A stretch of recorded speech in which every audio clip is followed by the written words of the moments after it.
आपल्याला याची कल्पना आहे की लोकशाहीर अण्णाभाऊ साठे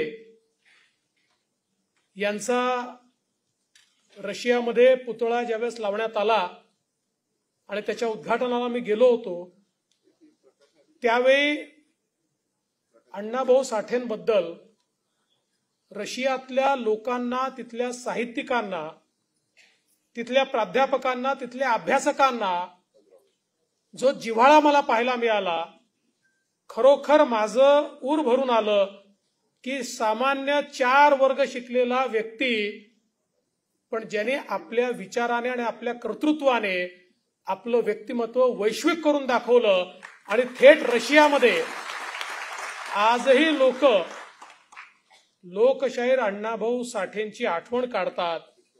आणि ज्यावेळेस रशियामध्ये अण्णाभाऊ साठे गेले होते, आपल्या पहिल्या भाषणामध्ये ते म्हणाले, मी छत्रपती शिवाजी महाराजांच्या राज्यातून आलो आहे. तुमच्यावर मराठीत भाषण ऐकण्याची पहिलीच वेळ असेल कदाचित, परंतु जी भाषा मी बोलणार आहे ती महाराष्ट्राची मायभाषा मराठी आहे आणि मला त्याचा अभिमान आहे.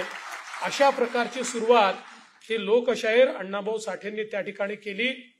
आणि ही देखील अभिमानाची गोष्ट आहे. केवळ रशिया नाही तर जगातल्या कित्येक देशांमध्ये त्यांचं साहित्य त्या ठिकाणी पोचलं आणि अनेक महत्वाच्या गोष्टी या साहित्यातून लोकशाहीर अण्णाभाऊ साठेंनी आपल्याला सांगितल्या की पृथ्वी शेषनागाच्या डोक्यावर नाही, तर ही पृथ्वी सामान्य कामगाराच्या तळहातावर त्या ठिकाणी आहे, हा संदेश देणारे.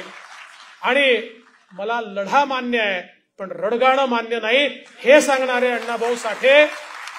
आणि मला असं वाटतं, ज्यावेळेस मातंग समाजाच्या सर्व नेत्यांना आणि संघटनांना लढताना मी बघतो, तुम्ही लोक रडले नाही, तुम्ही लढत राहिले, तुम्हाला लढताना पाहतो, त्यावेळी खरोखर या गोष्टीचा मनापासून अभिमान वाटतो की जे शब्द, जी ऊर्जा अण्णाभाऊ साठेंनी आपल्याला दिली ती खऱ्या अर्थानं जिवंत ठेवण्याचं काम तुम्ही या ठिकाणी करतात.